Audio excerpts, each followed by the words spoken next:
Hello everyone अनि स्वागत गर्दछु आजको नयाँ भिडियोमा। र आजको भिडियोमा म तपाईहरुलाई हातले बनाएको टेबलमा सजाउने धागोको फूल बनाएर देखाउने छु। र आउनुहोस् आजको भिडियो म सुरु गर्ने छु।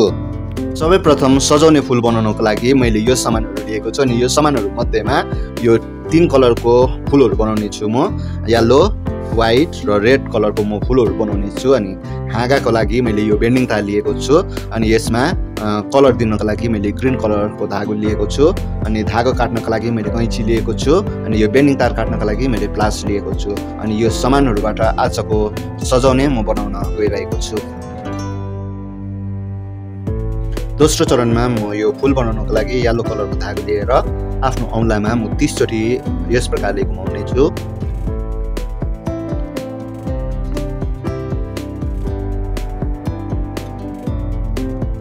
चोटी घुमाइसकेपछि यो धागोलाई काट्ने छु अनि यो औंलाबाट निकाल्ने छु।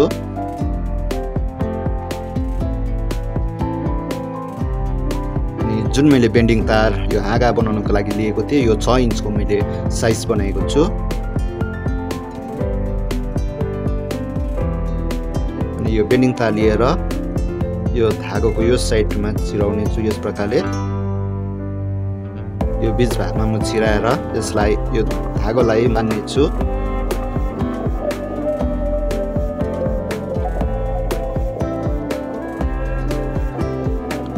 बेन्डिङ तारले यस प्रकारले बाँधिसकेपछि म हाँगामा कलर दिनको लागि यो ग्रीन कलरको धागो लिए अनि यो ग्रीन कलरको धागो लिएर यो साइडमा यस प्रकारले यसलाई घुमाएर बान्ने छु। यस प्रकारले घुमाउने छु। अनि यसको फेदमा मैले अलिकति घुमाइसकेपछि यो बीच भागमा यो फूलको म बीच भागमा यस प्रकारले घुमाउने छु।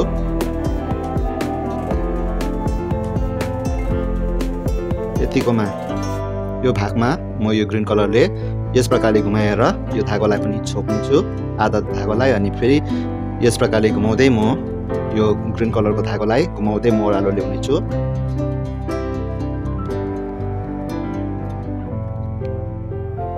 अनि यो फूलको मुनि अलिकति मोटो पाराले वरिपरि घुमाउने छु। अनि यसको बादमा यो घुमाइसकेपछि यो मुनि म कम्ती गरेर यसलाई घुमाउने छु पातलो गरेर।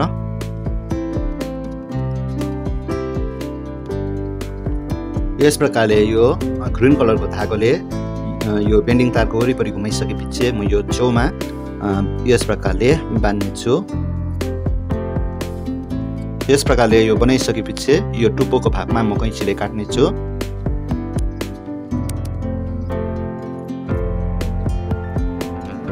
यो टुप्पोको काटिसकेपछि फूल भइसकेको छ। अनि यस प्रकारले म 9 वटा फूलहरु बनाउने छु। यस प्रकारले यो फूल बनाइसकेपछि यो 3 वटा गरेर म यसलाई जोड्ने छु। पहिला सुरु यो दुईटालाई जोड्ने छु।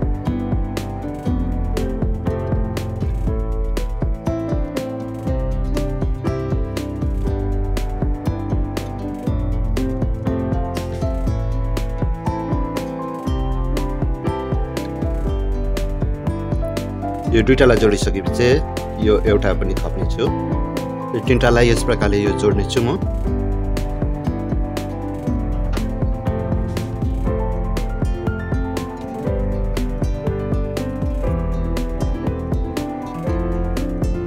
यो तीनटालाई जोडिसकेपछि यो भागमा म बान्ने छु।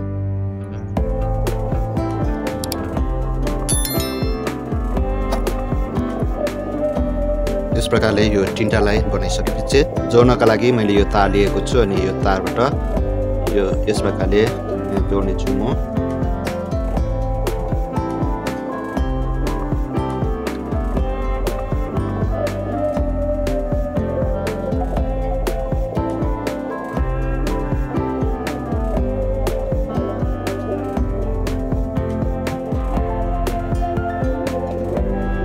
यो येलो कलरको फूल बनाइसकेपछि मैले अरु कलरको पनि बनाइसकेको छु।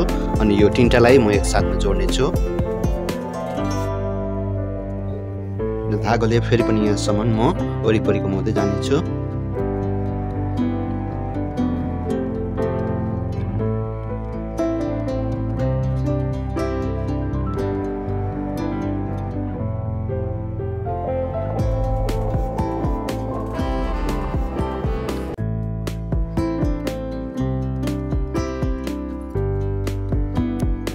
यस प्रकारले यो सजाउने फुल कम्प्लिट भइसकेको छ र अर्को नयाँ भिडियो लिएर म चाँडै आउने छु। तबसम्म keep smile and take care.